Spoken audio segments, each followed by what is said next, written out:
Thank you, Amanda. Thank you, Amanda. Can you hear me okay? Yep, I can hear you. We are good. Great. Awesome. Let me hide these meeting controls and off and away we go. So welcome everyone and thank you, Amanda, for this opportunity to visit with the Food Policy Network again and really provide an update. We've had some, information released here in the last certainly this fall of 2023 with the fifth National Climate Assessment.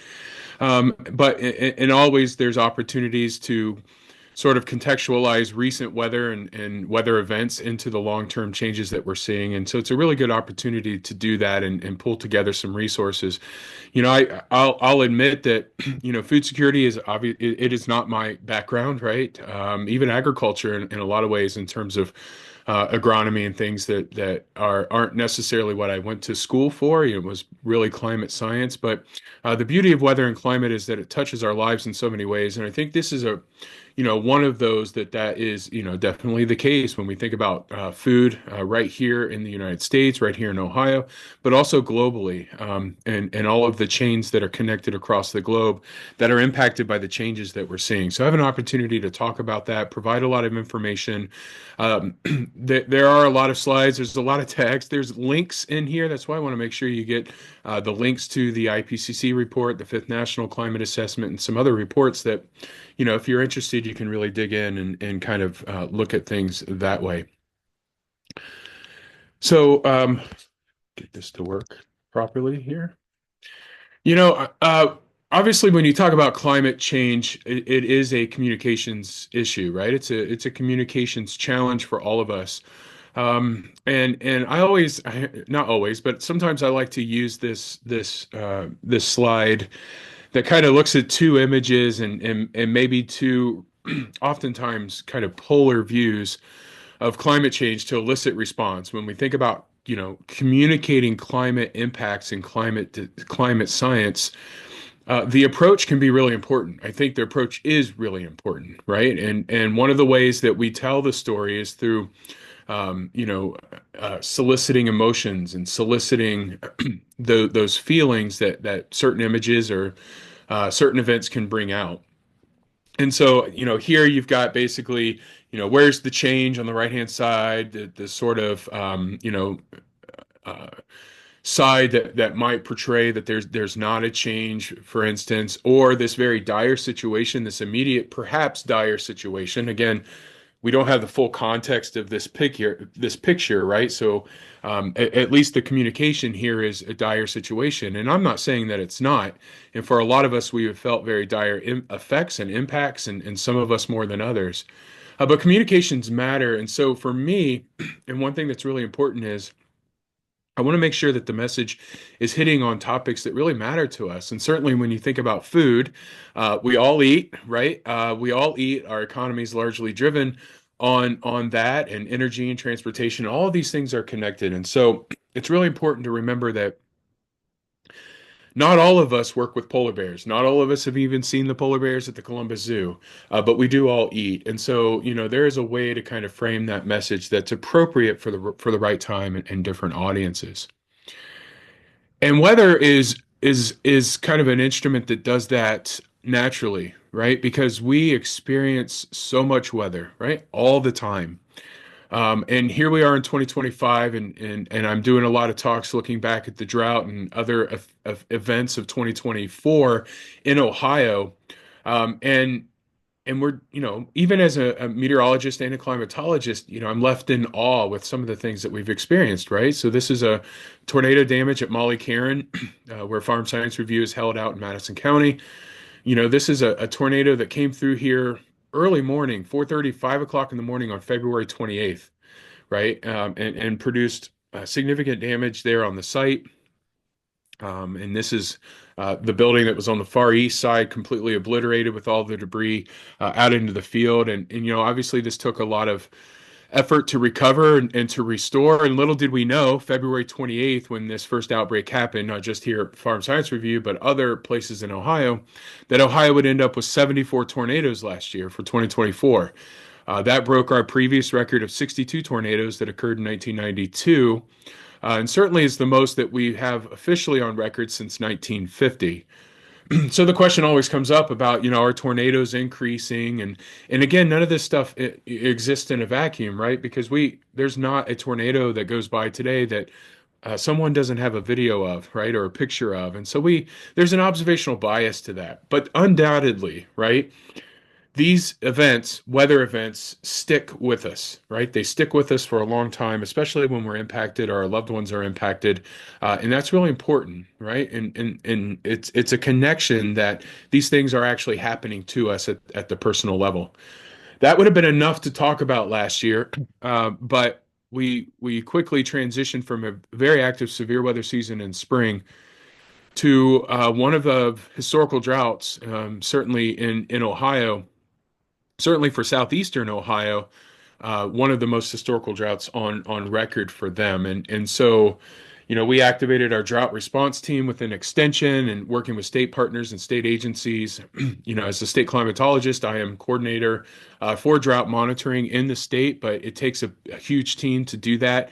It was a good extension team as well that worked parallel with that effort to really bring in observations, but provide service and information to our farmers and food producers across the state with the water impacts, working with partners like Soil and Water Conservation District. This is fresh on folks' minds. I was in McConnellsville in Morgan County, kind of hard hit heart of the area this year, just a couple of days ago. And there were plenty of stories about how this ranks with other years and the impacts that they felt. And certainly it's still on the minds of folks whose water resources aren't fully restored. Springs aren't fully running even today, several months after the start of this drought. I think the imagery of the fires across the state, just the dry, brittle nature of what we were dealing with, and I think it reminds us how fragile the food supply can be, and the agricultural supply, whether it's food or for other purposes, can really be across the state, and how much we are impacted by these events.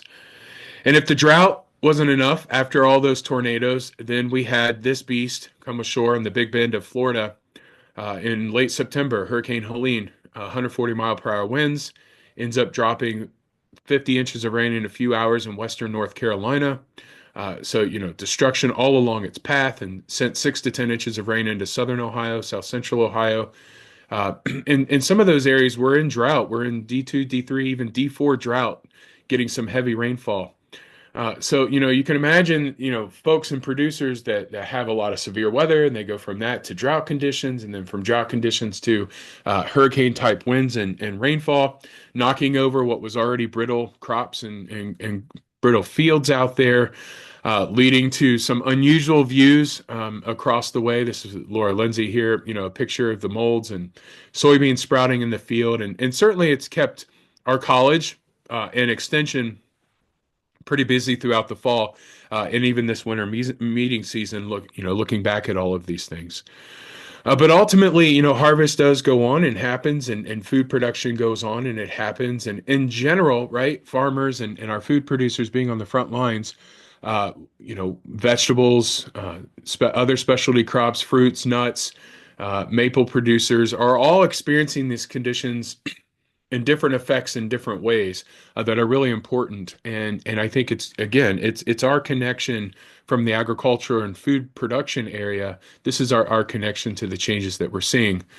But there's some resilience there, and farmers and food producers, I think, because weather has always been, what weather does, which is chaotic from time to time, forced with the reality of having to be resilient, being able to bounce back. A lot of the questions that we're asking now aren't just about bouncing back, but how can we improve systems to build resilience for into the future? How do we transition and maybe accept some change and transition these systems into new ways of thinking so that we can maintain food supply? I think these are very lofty and very important questions with a lot of research and on-farm research that's taking place throughout the college and throughout the country on these topics. And I think it's really important that we support these networks and this work that's ongoing. So that is that immersion effect of what we've been in and what we experienced last year. But it is only a quick snapshot. It's a quick snapshot in our lives, and it's a quick snapshot, in human history.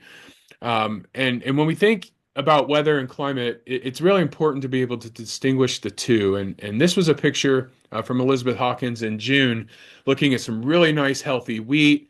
You can tell this is a warm day. Probably it looks a little dry here. If the winter this winter has been something you haven't enjoyed, and it has been cool, um, fairly cold out there this year, then you see a picture like this, and you might warm up. It might warm you up just a little bit. As meteorologists, we take a lot of information, weather information, and we put data, right? We put that data on maps. So it goes from this experiential thing, right, that we experience, the events, the weather, to data and maps and symbols, and we make forecasts. And all along, we're collecting a ton of information, right? Temperature, wind speed, moisture over long periods of time now with these established observation networks. But it's really important to be able to take that information and then make it useful, make it usable to the public, make it usable to our researchers, extension educators, and in the different ways that it can be utilized. And so I think that that's what's great about extension is that we're able to do that and provide that science-based information into the communities, taking the research that we're generating and thinking about the practical applications of that. And weather and climate go right along with that. So I don't know if I showed this the last time, but I think this is a really cool animation. You're looking at aerosols. These are tiny solid and liquid droplets that get distributed across the earth. And the orange, this is dust coming off the Saharan Desert, African continent. Blue are sea salts. The green that you see, this is carbon coming off fires on the land surface.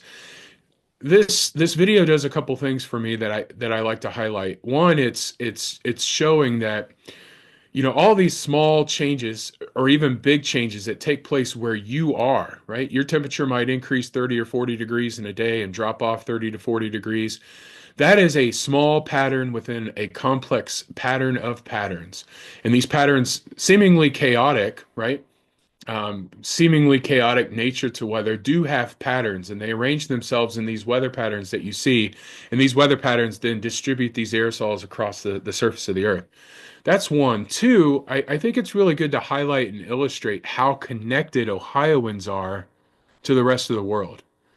Again, even though the message is about how we are impacted, I think the flip side of that is understanding that the actions that we take are very much connected to the weather patterns that distribute these particles across the entire surface of the earth the same way, right? We're connected to the weather patterns, and over a long period of time, these weather patterns then establish conditions that we expect over different time scales. It might be shorter term time scales or even long term time scales, but these are patterns and complex patterns of patterns. And this is what we think about when we think about weather.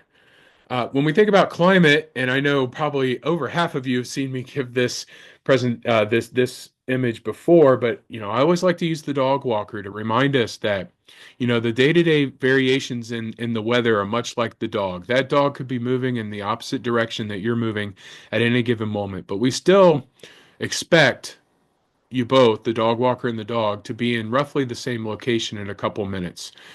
And we make that deduction based on the path that the dog walker's taken, with the information that we have, of course. But statistical mean path of the dog can be described by the path of the dog walker. So this is how, for instance, we can have Decembers that are well below average, right? Or a few days in December that are well below average, even though the whole month of December is above average. This is why we can maybe have a cooler than average month in a certain location of the Earth, but the globe still hits a record high temperature, right? So you get these variations that happen, but it doesn't necessarily mean that long-term average is going to be consistent with the sign of that change. And it's similar with the weather and climate. I think it's just a good illustration to think about how these are related. So a couple of reports that I'll highlight here, and I will be pulling some figures and some information from to share with you today. These are light readings, right? These are over 1,000 pages each of reading. So you can look at them this weekend and take care of that. No, I mean it's dense information. It's robust scientific information in a process that's been ongoing for quite a while now. And if you look at the tone of our latest report, so you look at the global climate assessment from the Intergovernmental Panel on Climate Change, using words like unequivocal that human influence has warmed the atmosphere, ocean, and land, right? And the scale of these changes is really unprecedented based on our scientific evidence over many centuries to thousands of years. So the IPCC is not just our thermometer-based records, but it's looking back in time using our ice cores from folks at Bird Polar and others. It's using sediment cores. It's using pollen. It's using ship records. It's using things from the distant past to kind of contextualize these changes. And we're seeing a lot of observed changes in extremes and in particular, how our influence, our human influence, has strengthened those changes in those extremes. With the fifth National Climate Assessment, I had the honor of being the lead author of the Midwest chapter. Again, a real honor to be a part of this process that highlights that climate change and the changes we're seeing is not a future problem, right? I think for a long time the discourse has been something, climate change is something that's coming down the road. No, our communities are feeling the impacts now, right? And different communities feel that differently, and the way kind of respond to those depends a lot about resources. So we know our vulnerable populations are at higher risk. So the report focused a lot on that, sort of the urgent need for action, that we can't just adapt our way out of it, but there's a lot of mitigation that also needs to take place. And we'll get into those terms in a little bit, but a really broad range of impacts. And there was a really push this time to focus on equity and justice and talk about what communities are doing. There's a lot of response out there that I don't think we hear enough about, of actions that are taking place: resilient agriculture, resilient food production, resilient community infrastructure, public-private partnerships and investments that are taking place out there as we get this groundswell of activity across the United States in response to the changes that we've seen. So I would encourage, kind of it's not meant to be read, front to back, cover to cover. The Fifth National Climate Assessment's an online document, and you can jump around very easily and look at different topics that you might be interested in different areas of the country. So with that in mind, let me do the updating the climate science portion of this. When we look at last year, for instance, global temperatures in 2024, this was the globe's warmest year on record. With this record going back to 1850. Again, this is focusing on just the last period of time, primarily over the thermometer-based record periods. Thermometers coming along really in 1700s. You can include Galilean thermometers from 1500s, but sort of a predecessor to the modern day thermometer. But we know, 2024 was the warmest year on record since 1850. Strong scientific confidence in that. And the top 10 warmest years have all occurred since over the last 10 years, right? And I often use the statistic that if you were born after February of 1985, right? 1985, you've never experienced a cooler than average month for the planet. That's a long time, right? And that's a lot of different administrations. That's a lot of different global governance. That's a lot of different scientific, evidence that's come along in terms of impacts. And so there's a lot to digest there, but I think it's important to put that into context. When you look at the globe, and according to the last IPCC report, again, we base it on thermometers, modern day record, coinciding with modern day snow records and ice core records as well. But also, when we look back in time, we are tracing it back with other records: pollen, tree rings, ice core data, sediment data, that allow us to track temperature changes, maybe not at the fine scale, obviously, that we do now, but over broader periods of time. And scientifically, we're confident that the last decade was warmer than any multi-century period in the last 125,000 years for the globe. It's also important that not all regions are warming equally, right? And so we've seen big changes in the Arctic. We've seen a general less snowfall and less ice and a warmer ocean, and that contributes to some feedbacks in terms of those systems that are really important for agricultural production across the world. When we look at changes in precipitation, these are shorter, records are generally shorter. They're not as long or complete. It's a little bit more difficult to do we have them, reconstructions of precip based on coral data, ice core data. We have those. But if you just look at over the satellite era, we've already seen significant increases in precipitation in some areas like tropical Africa, eastern portions of Europe, right here in North America as well, in Central Asia and the maritime continent. When you look at decreases overall, we see those in Central South America, Western North America. We know all of the continual long-term drought conditions in the West, and these are areas that have been producing, for better or for worse, a large portion of our fruits and nuts and other things that we consume, and thinking about even impacts in Northern Africa and the Middle East. So you could see that, again, it's not an even playing field, and changes that are taking place in some areas might lend themselves to more production, while in others it might be really struggling in that production side. A lot of this is brought on by overall changes in humidity. So it's not just temperatures increasing, but it's changes in humidity. And I want to be really cautious here because we often think of relative humidity because it's just easier to think relative humidity in terms of it might be 50% relative humidity out there today. Well, relative is again relative to temperature, and as temperatures increase, what we've actually seen are generally global decreases in relative humidity. And that's because temperatures are increasing. But if you look at the actual water vapor that's in the atmosphere, we call it specific humidity, but just think the actual water vapor in the atmosphere. That's that top figure there in the middle. You see widespread increases in the actual atmospheric water vapor. And that contributes then to all of the fronts and hurricanes and systems that come along that just want to drop the rain, right? They squeeze out the rain, those processes are taking place, and you can get heavier rainfall, heavier downpours. You can get 50 inches in 6 or 7 hours out of a hurricane, where you might not have seen that in the distant past. And so changes in humidity are driving a lot of what we're seeing across the landscape. I think from a global perspective, it's good to think about the effects on where a large portion of the population lives, right?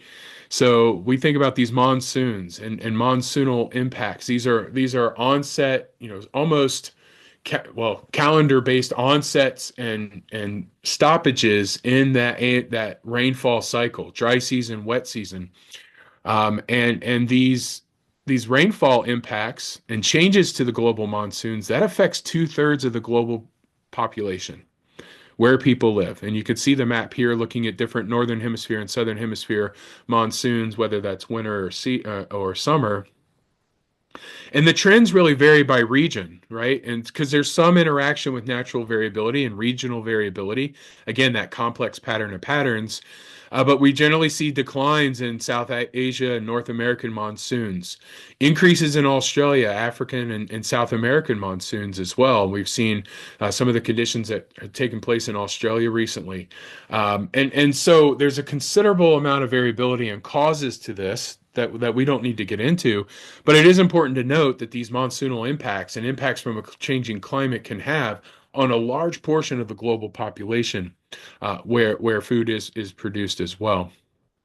So we're seeing changes in the water cycle, changes in this relationship between precipitation, evaporation, and runoff, right? Increases in temperature likely to cause an increased rate of evaporation worldwide. And that's what we see. We see rapid movement of water from the surface to water vapor into the atmosphere, that higher evaporation and precipitation rates, because fronts are squeezing out that water, could lead to more flooding.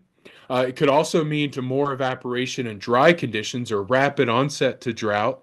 And you get these oscillations, particularly in the Midwest, as one location of these rapid oscillations between extremely wet and extremely dry conditions. And that can be very challenging from an agricultural production perspective. Certainly, it's something that we're experiencing in Ohio and in the Midwest, and something that our models project will continue to affect us as we move into the future. So we can scale it down, right? We started with, 2024 was the warmest year on record for the globe. For the United States, it happens to be also our warmest year on record, with the United States records robustly back to 1895. And many states, as you can see in the figure on the left, had their warmest year on record as well, including Ohio and a lot of states in the Midwest, Great Lakes, Northeast, and then South Central United States. On the right-hand side, you're looking at the cities, different cities, and long-term records across the state. Many of these cities have records at these individual sites back to the 1880s or 1890s.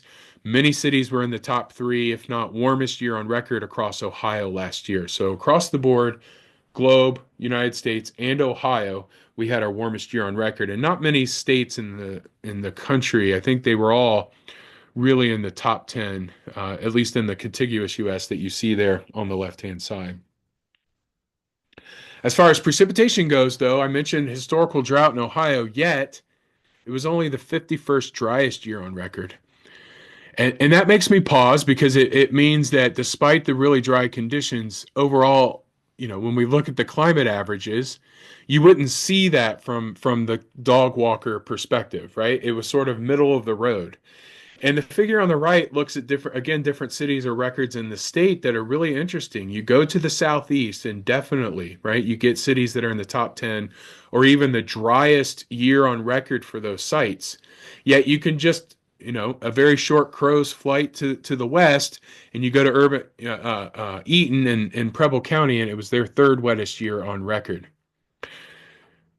So the experience of 2024 can vary greatly, right, by where you're living or where you're currently located. And so for the United States, it was the 29th wettest year on record.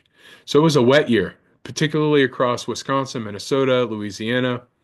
Whereas if you're sitting out in Montana, not so much, right? And so where you live has big impacts on how you perceive, how we all perceive the conditions that we experience. And so, how do these more local conditions here in the United States and Ohio fit into the long-term changes? This is the fifth National Climate Assessment, and generally, what you're looking at are temperatures and precipitation, and those changes both on the annual scale, but also the seasonal scale in terms of winter and summer.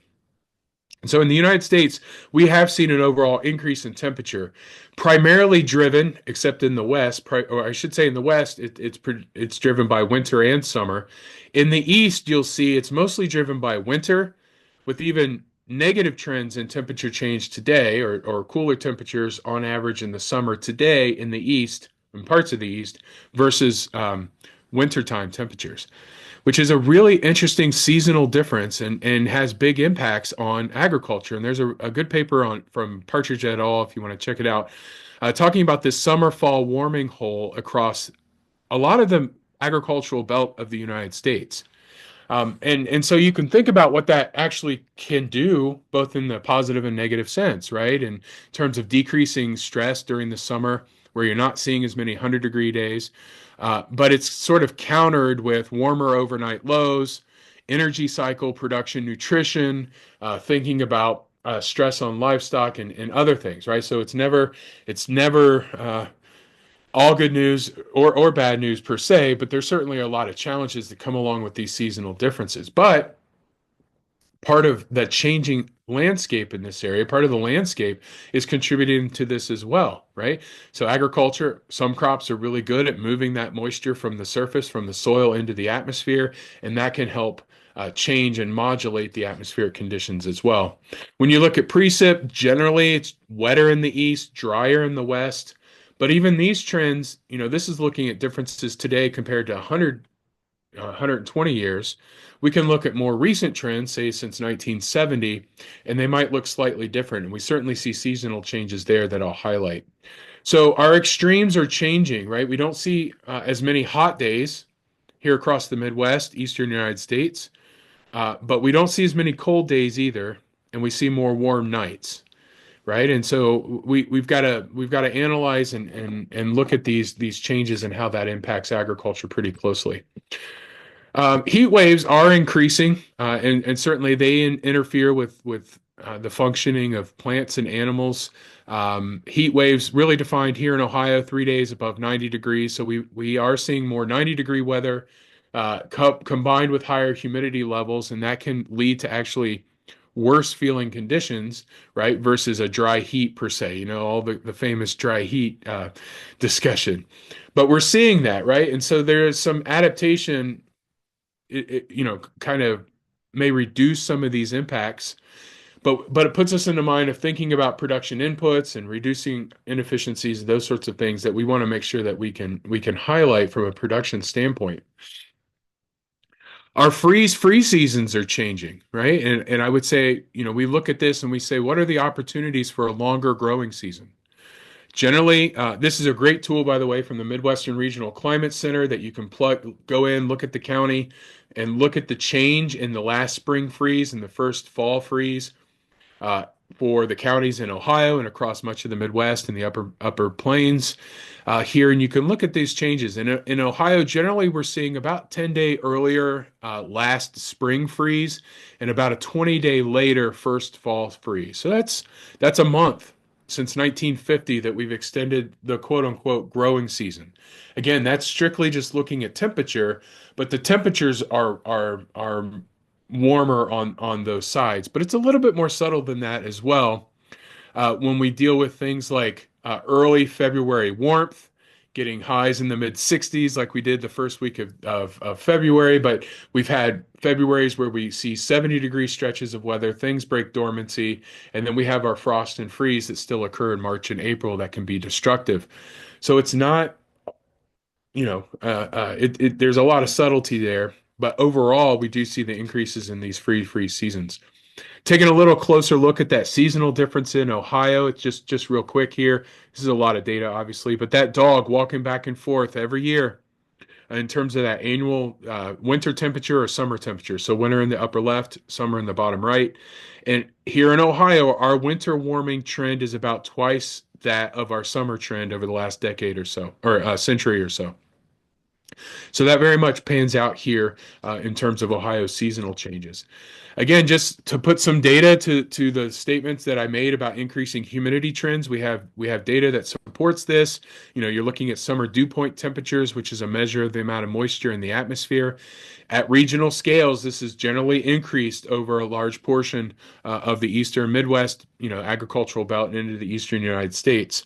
And this can play right into animal stress, the need for mitigation impacts on animal stress and crops, but also then providing more water vapor that's available for agricultural production and impacting our water management strategies and the like there as well. So to dissect some of this again, looking at Ohio's precipitation change over time, we can see the time series on the left looking at that precipitation. And what you'll see are really low values in the 1930s, 50s, and 60s. These were clusters of drought conditions in Ohio. And since then, we've seen a general increase in the amount of rainfall with variability, right? There's still that variability piece. But we went from our wet year in 2011 to a drought year in 2012. This year, I should have maybe I did in a second show. We're pretty close to that 100-year mean line that you see there last year, being their 51st driest year on record. It's close to that flat line that you see for that 100-year mean, which means that our historical drought occurred in a year that's wetter than most of the drought years of the 20th century. So there's something different about our precipitation, and this does impact agriculture. So you look at the annual precipitation change, looking at the last 30 years minus that 81 to 2010 period, and you can see generally Ohio, the Eastern Corn Belt, the upper Great Lakes, upper Midwest, and into the upper plains have increased the total precipitation annually, with drying conditions there in the West or less precip. But the season matters again. And so we get into our different months here, looking at January, much of the Great Lakes, the Ohio Valley, seeing increases of 10 to 20% relative to that first year, 20-year period. April, so spring conditions getting wetter as well, but not the same trends for summer. Since 1970. We see from Iowa extending over into west central Ohio and even parts of northeast Ohio, negative July precipitation trends, at best flat for many of us.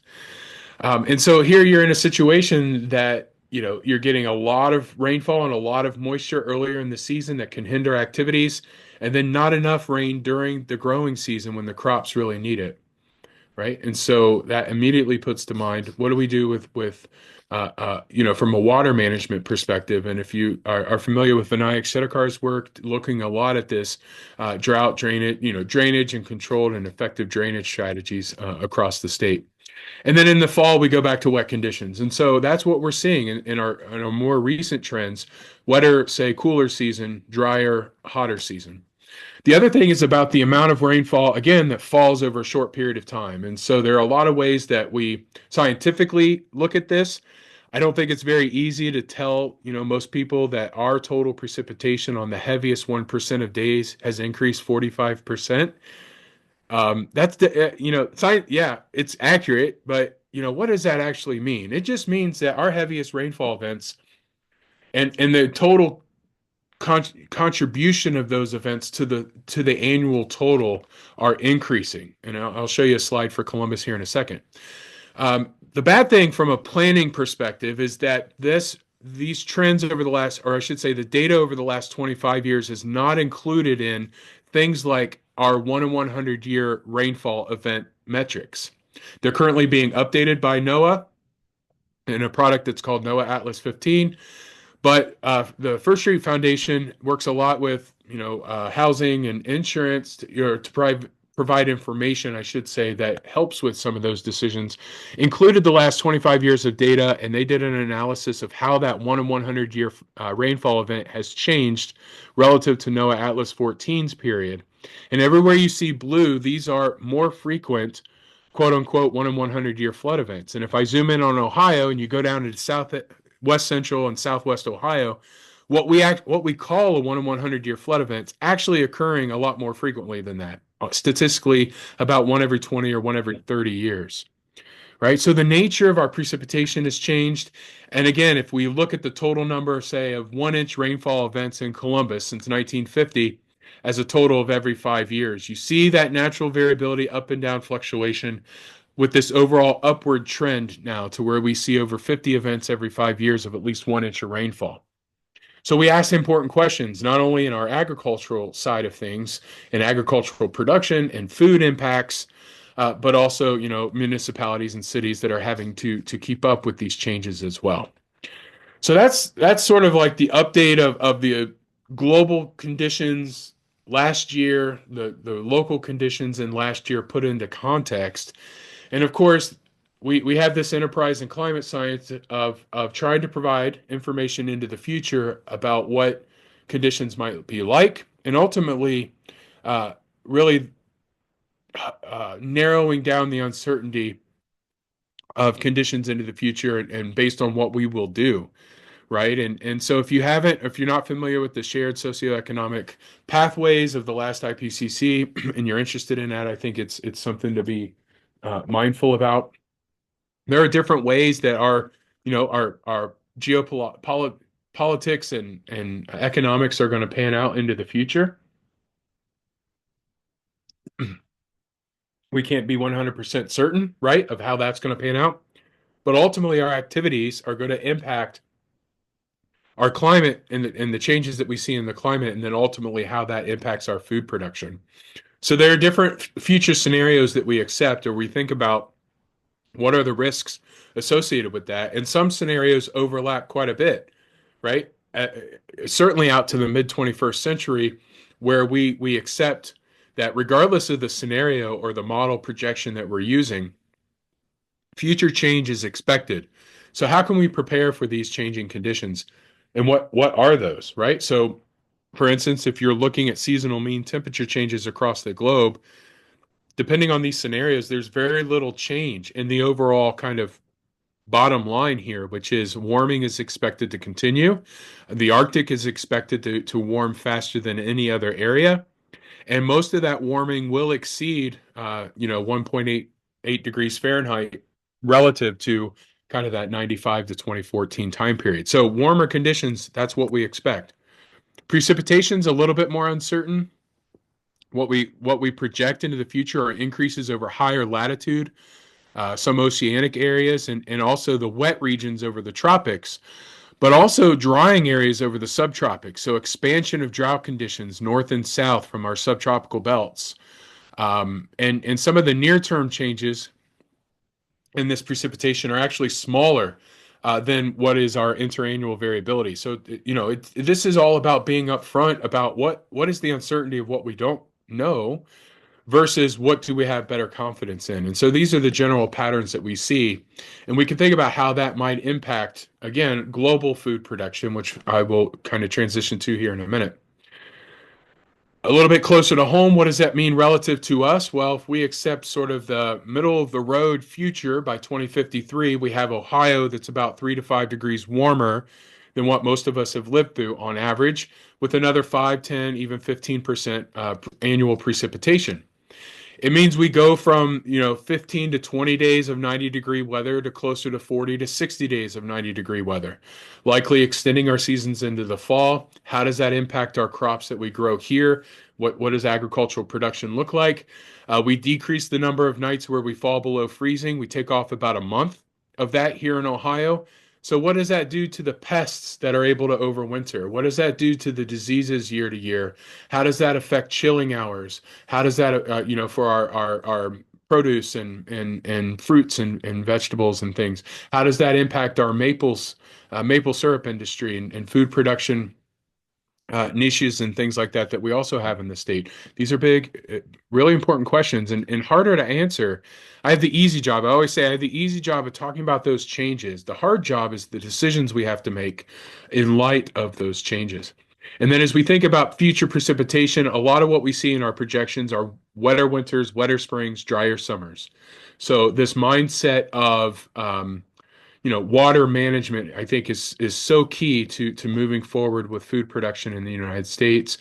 Because while we see an increase in annual runoff because of increased rainfall, most of that's going to happen in winter and spring with lower flows during the summer. So how does that affect cold water fish species? How does that affect our aquaculture activities across the state? These are very important questions that we need to think about as we project into the future. And these are consistent with projections of less soil moisture as well, right? So are the crops and hybrids and things that we're growing, are they going to fit the conditions that we see projected into the future? These are questions that we have to answer through our research. So as we get into the impacts and thinking about this, I think in the IPCC there is I think in Chapter 5, a really good conceptual framework from how these things are connected across the globe, from climate change drivers down to the food, fiber, and ecosystem products that we deliver, the impacts to those, many of which we experience here in the United States, but some are experienced elsewhere, and the risks for people. I mean, it is a human-centered problem from the perspective that, I think most of us have a desire to continue to live, right? I'm not saying it's only a person-centric issue, but, a lot of these are, we do care about the risks that we're kind of imposing on people across the world, from food hunger and security to safety, food availability, global supply chains. That's something that we learned from COVID, how delicate those things can be.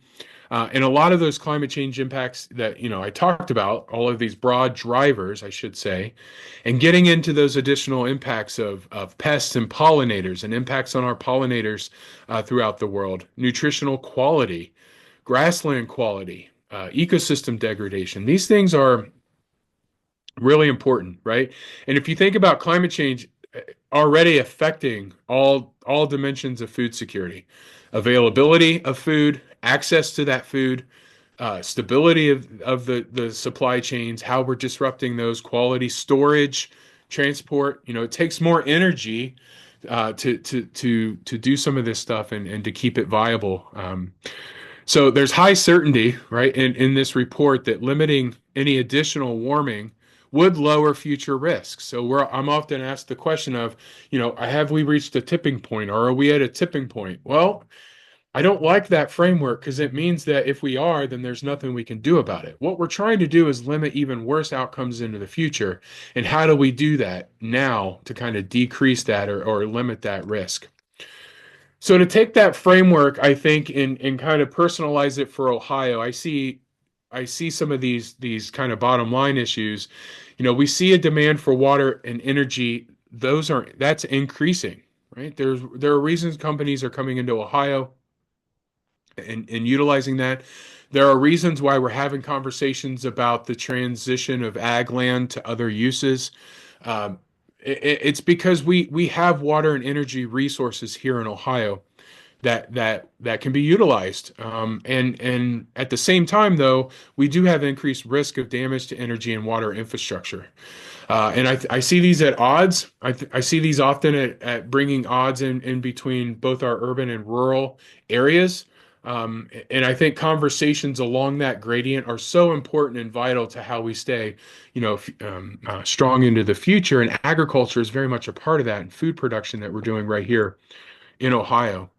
And so when we think about some of the opportunities, longer growing seasons, are there different species that we can grow, different markets for food production and different economic chains that we can make? Earlier onset springs, for instance, across the northern latitudes, trees and tree markets, and helping to assist southern migration of species is already happening in Ohio. Right down in Hamilton County, looking at tracts of southern magnolias or other things that can be done to assist tree migration into the region. Opportunities for habitat, carbon sequestration. What are those opportunities? Because we have to balance the challenges, which are numerous to food production. Heat stress and increased risk of pest and disease, lower quality stands, right? Weeds, insects, diseases, unpredictability of the growing season. Um, we have tools to combat these challenges, but we need to kind of keep them in front and understand that we're being impacted by these challenges and our food production is as well. So there's a lot of data here. Excuse me, I don't want to get too bogged down into it, but to kind of hit the highlights, and you can go in at your own will and think about these things. There's a great IPCC figure here. The link is provided. Kind of a synthesis of observed impacts on crop yields and productivity for different species. You can see corn, maize, rice, wheat, and soybean. And then on the right-hand side, some other crop categories like cereals, vegetables, and legumes across the world, right? And there's a lot of variability. There's often the phrase there'll be winners and losers. I don't know that I like that, but I think a better way to frame it is, our food production, global food production, is expected to change. And warmer temperatures overall have benefited agriculture in higher latitudes, sort of a poleward expansion into new growing areas. We've seen positive effects for cereals and rice in places like Central and Eastern Asia, and for wheat in Northern Europe, Northern Africa, and even here in the United States. But some mostly negative effects for some of what, quite frankly, are poorer regions in Sub-Saharan Africa, South America, South Asia, where that food is so critical, right, to the local populations as well.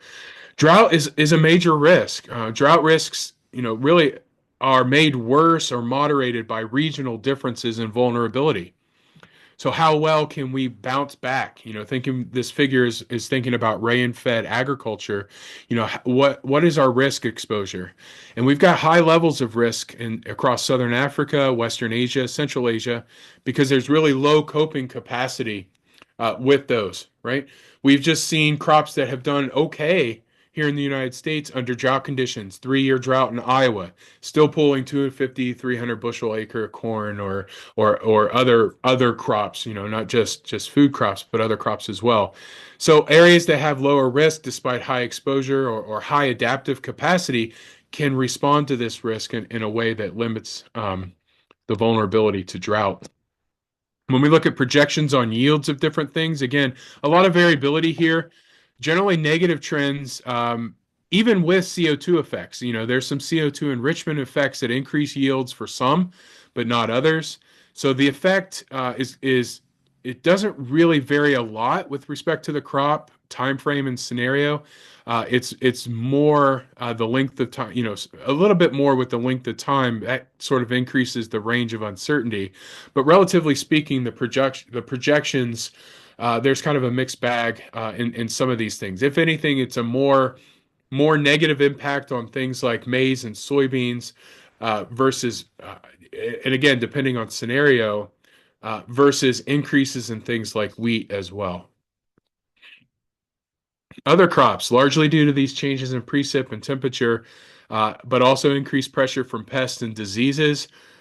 You can see a lot. There's a general lack in a lot of commodity crop studies on these climate change impacts, and so phenological studies, pest and disease. There's a lot going on in Europe. I'm not saying there's nothing going on in the United States. There's research there, but an assessment of like the IPCC assessed the current literature that's out there, and we could use more research on thinking about vegetables and legumes and the things that we eat, the soft fruit and the tree fruits and nuts. We need some more studies on those as well. Okay, so what are our options, right? And it does come down to decisions for a lot of folks, and those decisions are based on a lot of different factors. I think there's a really good framework in the U.S. Climate Resilience Toolkit, which I think is still available. I didn't check today, but the steps to resilience, are pretty strong here. In a lot of municipalities, I've worked with a lot of regional planning commissions and been able to talk with them as well and kind of discuss some of these steps or work with different partners within those regions, that this is an effective procedure. And it's about exploring climate threats and assessing the vulnerability, investigate options, and just, getting an idea and a plan in place across really across two different endeavors here. One is to mitigate, stop, or limit change by reducing greenhouse gas emissions. Um, and it should never be I don't think personally, I don't believe the argument should ever be on one sector or another sector. Certainly there are different sectors that emit more than others. Industry, energy, these are big emitters. Agriculture in the United States, it's about 9% of the total. Globally, it's more like 30%. So we've got to stop the rapid change, the accelerated change that we're seeing, right? Because we can't just adapt our way out of it. We are adapting. We are changing infrastructure. We are changing planning and our behaviors to adjust to these impacts. We're adjusting costs. Insurance companies are making the decisions to pull insurance out of certain regions to limit risk because of the costs. That's an adaptation structure for them, right? And so these things are decisions that we have to make about how we proceed into the future. We can also decide to do nothing, and then ultimately we're going to suffer. That's the collective we. We know certain populations are going to suffer more than others, right? And so I think it's always good to think about that framework. Again, if you want to look at some of the research from IPCC, looking at different farm management, the potential of existing farm management practices, different cultivar selection, thinking about irrigation, changing planting dates, soil organic matter management, tillage. When you sort of the literature tells us in these different projections out into the middle part and the end of this century, that existing farm management practices can reduce yield losses by about 8% in mid-century and 11% by end of century. So it's back to that sort of climate smart adoption issue or conservation adoption issue, right? And there's no major differences due to scenarios or crop species or regions and these different options. And uh, the reason why there's not a big difference among the different options is that the options work differently or better or worse in different areas. And so it comes down to landowner decision and landowner and land decisions and characteristics that are really important.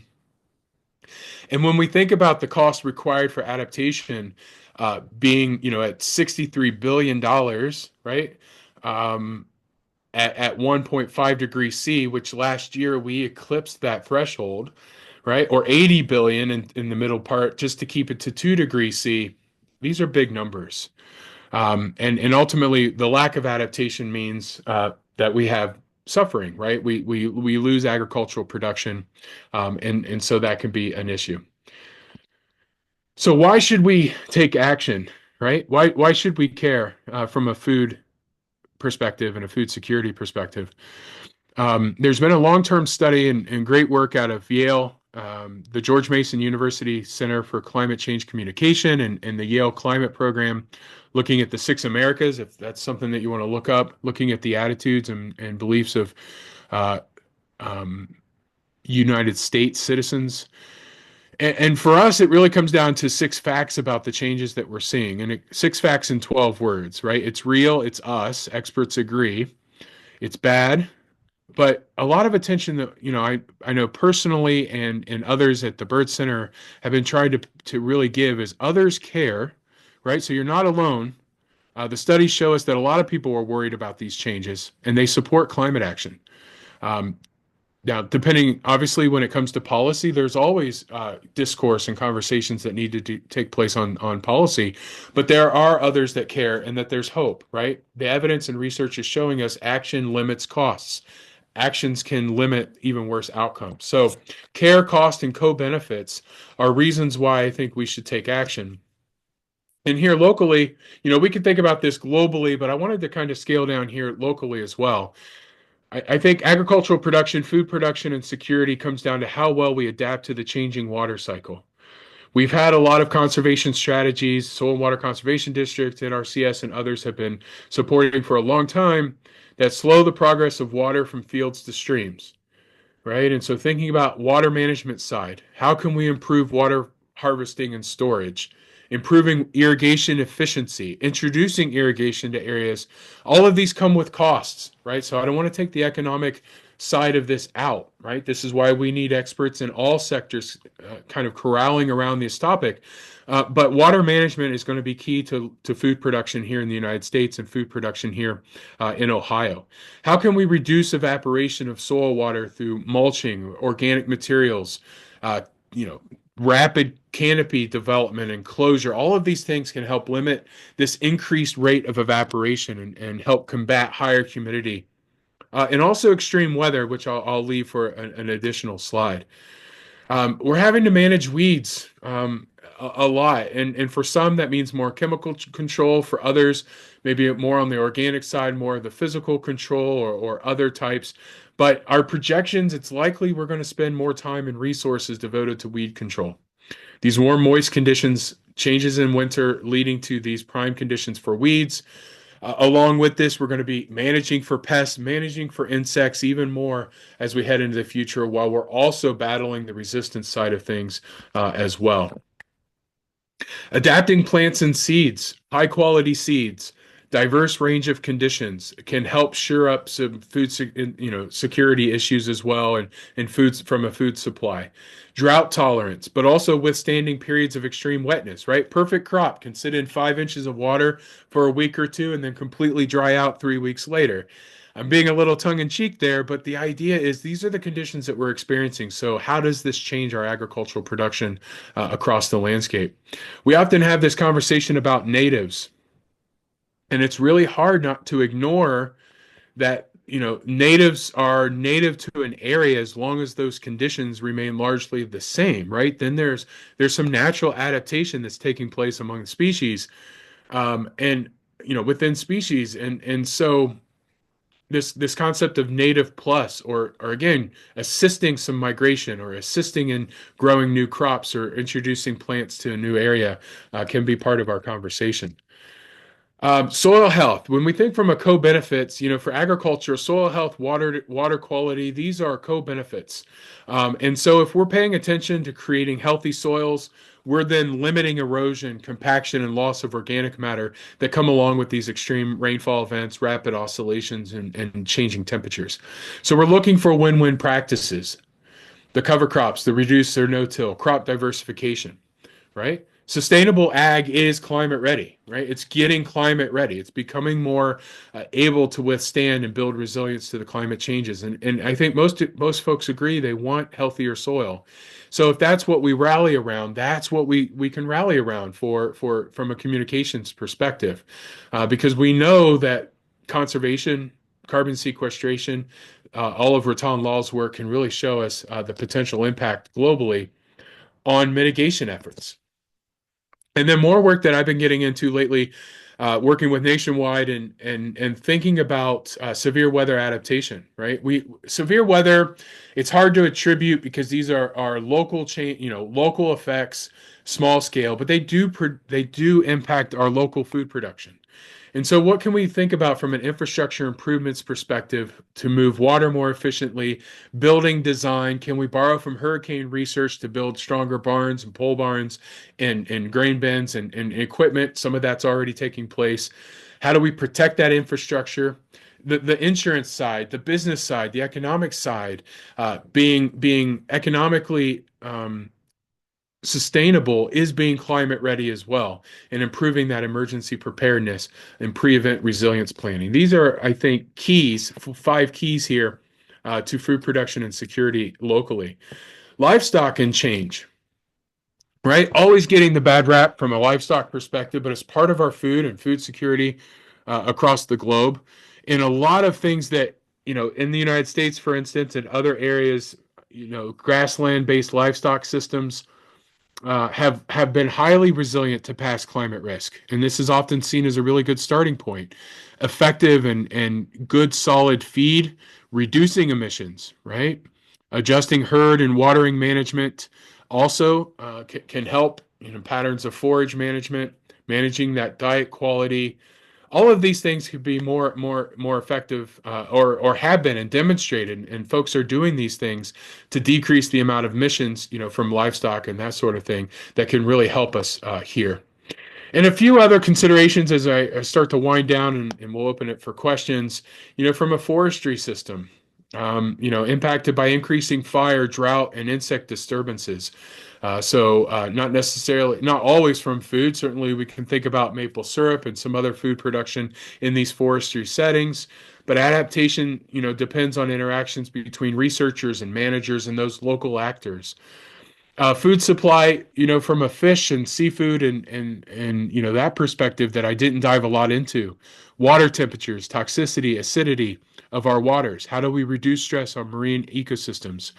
Uh, a lot of these things come down to management, and climate change is a threat multiplier in that it forces us to think about our management, I think, a little closer. Because it's not my expertise, I didn't really kind of linger on things about impacts on labor capacity, impacts to labor shortages, human stress. These extremes that we see create food crises. We see it here in this country when hurricanes or tornadoes or big weather outbreaks, severe weather outbreaks, creating food crises, taking out, in areas that are already sort of food deserts, taking out those establishments that are establishing food for those areas, certainly limits access to food and can increase prices and pricing food out for folks. All of these are also impacts, and then also nutrition.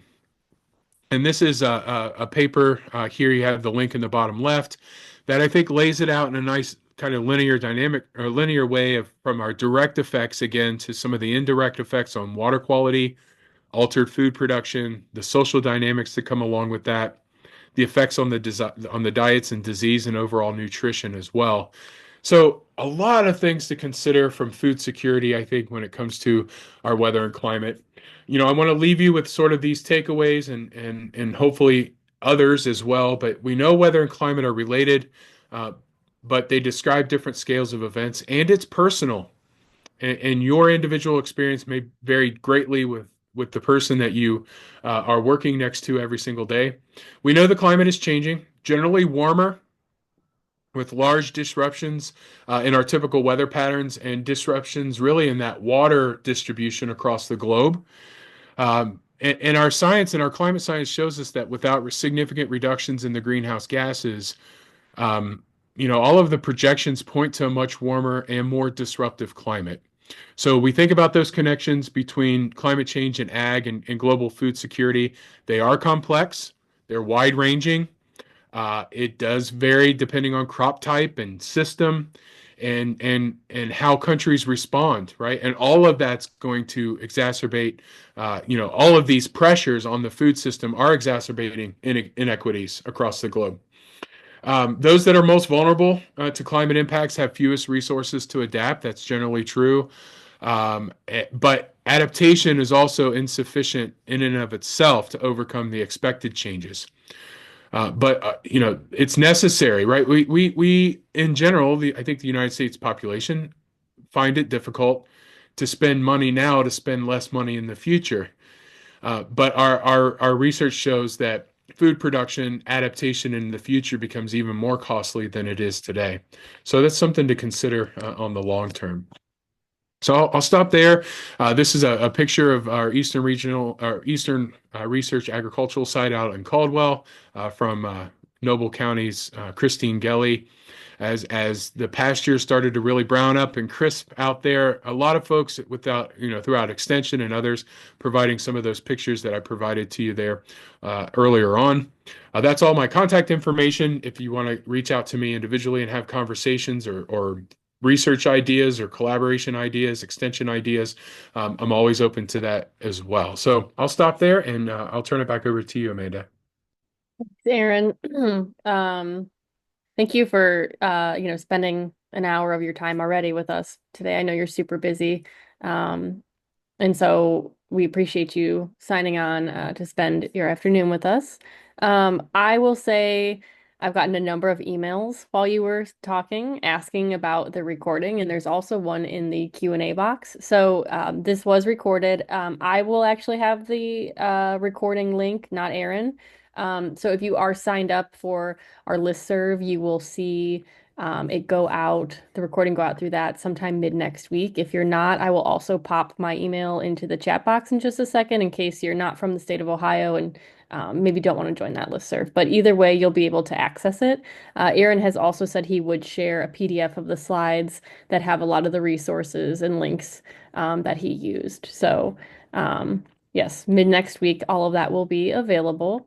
Um, I don't know if anybody has any questions, outside of the recording, directly related to the content that Aaron shared with us. You can use the Q&A box or the chat box. Awesome. We've got two more. Aaron, the first one is from Callie. Hopefully I'm pronouncing that right. It says the regional plus minus chart you showed looked like at a glance that crops like grains are predicted to be much more resilient than vegetable crops. Do you see diversity and availability of specific food groups being impacted by climate change? Yeah, based on that's a good question. I think based on the evidence right now, it is a really highly variable picture. I think part of the reason, again, I was trying to stress that while grains and things look like the projections are a little bit better, and that varies study to study, there's not enough to have sort of a higher confidence in some of the trends and some in the studies right now when as it relates to vegetables and things. Part of that also comes down to the vulnerability of the crop and what the primary crop that's grown, and then the ability for that country or area to switch agricultural systems, right? And so it again, it's a lot of complexity there to think about. Um, I think in general, I know right here in the United States, I've heard, I've been at meetings and I've been at workshops that are talking about this, thinking about the Midwest as being an area that can grow more of the country, the nation, and even the world's vegetable and fruit supply, maybe, or nut supply, even, where, we're not depending on isolated niche areas that quite, we're really pumping resources in to make sure there's enough water and adequate pollinators for. So those conversations are taking place. Again, not to use the winner and losers again, but there will be shifts as those conditions change. And so there's generalities of a general poleward shift in both directions for the bread baskets and the food baskets of the world. But depending on how the precipitation shifts, that might vary then from specific vegetable crop to vegetable crop. All the while, genetics are really important as well, right? And new hybrids and varieties that we can withstand some of those conditions. It's a long non-answer to your your question, but that it's just complex, right? There's a lot of moving parts to it. All right, thanks, Aaron. And then the next one is from Mara, and she says, "Thanks for the great talk. Do you know of any tools or resources, best practices to locally engage farmers to see what support they need to increase their resilience in the face of the expected changes?" Yeah, that's also a good question. There are a lot of good best practice, different managements out there. Again, some of which don't even have the word climate or climate change in them because they're focused on soil quality, water quality. I know our own extension groups and a lot of the researchers and extension here creating those materials. We just published with the USDA Midwest Climate Hub last year a document. It's not a long read, but it's Ohio. Sorry, climate change impacts on Ohio agriculture. So I can provide that as a resource as well. Actually, I should have updated it and put it in here, but we go into a lot of the effects and provide literature and resources and links to that. In my own program, we're creating more. We're attempting to create more of those types of resources that can engage farmers at different levels. We're definitely doing that work in extension. I'm at a lot of county meetings and out in the state engaging farmers around that. We've got Weather Ready Farms, which is a tool from Nebraska to help more on the risk management to severe weather adaptation. We sort of have a counter to that that I'm a project lead on called Climate Ready Midwest, and part of that is with Michigan State University creating a tool called Climate Ready Farms. That we actually we create video stories of farmers that are enacting some of the on-field conservation and climate smart activities, and they're sharing what those successes are. So we know that that peer-to-peer learning is really valuable. So there's a number of tools. I can provide a list to Amanda. Maybe those can be shared as well. Yeah, I can add any links that you'd like in the follow-up email. There's a comment from Dan about sort of Yeah. food waste. I don't know if you have any thoughts on that. He said 40% of all food is wasted, Yep. winds up in landfills and contributes to emissions. Much happens at the consumer level, but all sectors of the food system. This needs to be Yep. addressed through education, et cetera. So I don't know if you have any thoughts in relation to climate change. No, I no, it's another factor, right? The food waste, which I didn't mention, and the concept of certainly individual composting and those sorts of things, but industrial as well. And I would just agree, reducing food waste is a key to lowering emissions. Dan's spot on with that comment. The next question is, are you aware of any states or localities that are doing good work planning for climate change in food systems? I know of a lot of cities and locations. I would say from a state basis, Minnesota has been out in front doing quite a bit of work in that space. There's been a lot of good, when it comes specifically to food systems. There are, right here at Ohio State, some, researchers in the college looking at more efficient high tunnel operations, Fernanda Krupek and students working on that. And so I've had the honor of trying to help advise on some of those topics as well. Other, groups like uh, maybe more well, I would say a lot of small farm groups, associations like OFA and others that have done that work. Municipalities, Miami Valley Regional Planning Commission, the MORPC, the Mid Ohio Planning Commission, cities of Dayton, Cleveland, Columbus, all taking strides to think about that. When it comes to food systems, I think a lot more attention should be given to urban food production, and I think it is. So that attention is increasing. So there's a lot of good signs, right? Again, back to that idea that adaptation work is happening on the ground, and I think there's good examples out there as well. The next question relates to gardens. It says your talk seems geared towards larger farms, but I joined as one of the 300 community gardens in Central Ohio, and many of us grow vegetables and herbs for food pantries Yep. and or our neighbors. Are there resources and tools for community gardens to be ready to engage with climate change? Yes, there are, and so that I didn't mean for the talk to come off just to large farms. I was trying to think more, even a lot of the international work and studies that I didn't show or techniques that are being used in places like the Sahel or Sub-Saharan Africa, parts of South America, Southern Africa, South Africa. Some of those sustainable ag productions are being mirrored. We have researchers there, Rafiq Islam and others that are able to see what some of those systems are and bring them back to local farmers, small farmers, community gardens. Um, I do a lot of talks to gardening groups and master gardeners and small farmers throughout the state. So a lot of those resources, there are resources, I think, articles and tools that I can gather or get for you. Even other presentations and materials that I could share. I love sharing all the materials that are geared more toward gardeners and community garden centers as well. So.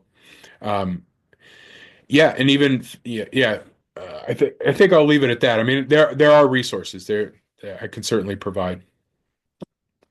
Awesome. I know I said the recording would be sent out like mid next week, but maybe late next week. I know a number of resources have been asked from Aaron, so I want to give him a little bit Yeah. of time to pull those together, whether it's for engaging farmers or community gardens. So we'll push that timeline back just a little bit for Aaron's sake. Um, all right. Is there any other questions that the group may have for Aaron?